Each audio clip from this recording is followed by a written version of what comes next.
Show the map of Bihar as it looks at this moment on your screen right now.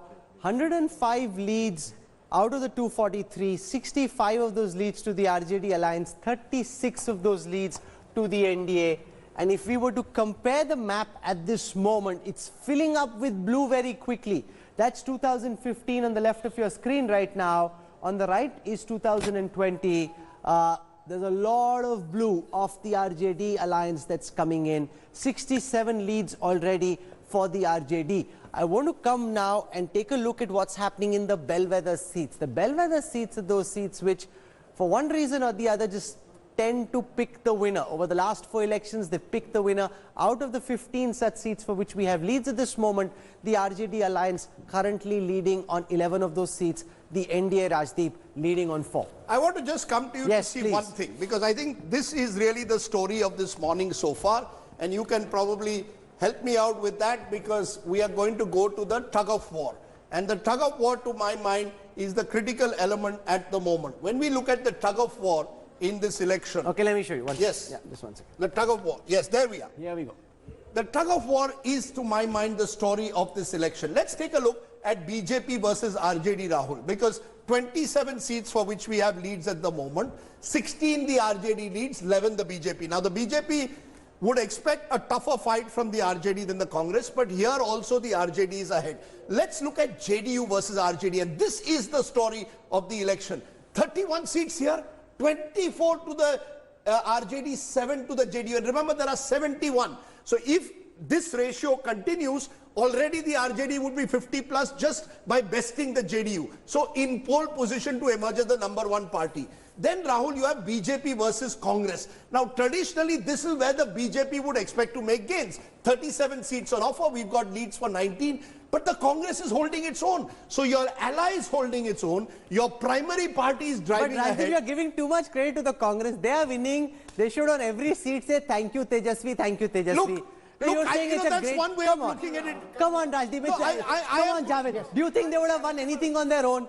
They are winning, yes. They are winning largely because of the RJD. No, it's not. Yes, but they're winning. True, but they're winning largely because of the RJD. The RJD is carrying them on the piggyback. No. There are many seats. The Congress, remember, also has 20 plus seats in the outgoing assembly. Begusarai Urban, for example, 27. if Amita Bhushan can be repeated back, it would be on its own steam. No, the key battle is in Champaran, where the Congress fights the BJP. If the Congress holds there even 50%, I would say what we can say is that in a wave election, the point you made earlier, you know, everyone gets pulled up. I think the other one is, this is the critical one.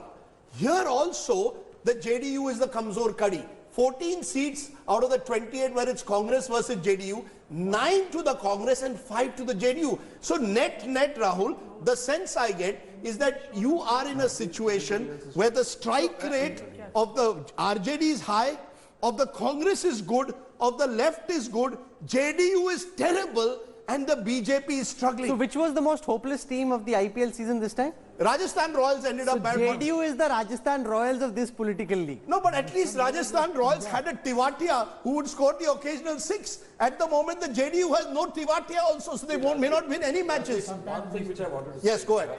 You see, you are saying Congress doing well, and you know, post-exit poll, there has been a talk about a swing election in which there is a wave in favor of Singh. Rajdeep, on the ground, one thing was visible. Yes. It was not a wave for Tejasvi or RJD. It was important. It was to get rid of Nitish Kumar. And why? What was the main thing? When you ask people, why do you want to get rid of Nitish Kumar, what was the #1 thing they would say? Very long story. But no, what I will say, first I will say, कितनी शिद्दत से बिहार चाहता है कि नीतीश कुमार बाहर जाए, will decide the quantum of seats RJD gets. Second, Nitish Kumar will lose this election because of Nitish Kumar, both as a constructor of caste blocks and as an administrator. So what was the when you asked someone कि मुझे नीतीश कुमार को हटाना है, what was the main reason they gave? He confused his own voters. He goes with the BJP, he goes against Modi, he goes against with Modi. The BJP workers from 2013 to 17 were working. They were working against the JDU. The traditional BJP voter was for 3 years against the JDU. You suddenly come back. Then you start creating a new equation in your own caste, but you ignore the EBCs, the women voters, the youth are angry because you didn't give them Sushasana. Yes, I'll just add to Rahul's point. I think for leaders, it is very important to maintain credibility and trust. What all of this basically did is that it created a trust deficit for Nitish Kumar. You know, He built a rivalry, Rajdeep, with Modi, which started sometime in 2013. Sure. 2009, you remember that? So hand no being raised chemistry. in Lodi. There was an anti-chemistry working between the two, and they wanted to create arithmetics over that. It does not work. The people, Chirag Paswan was very correct when he said that this alliance lacks the honesty.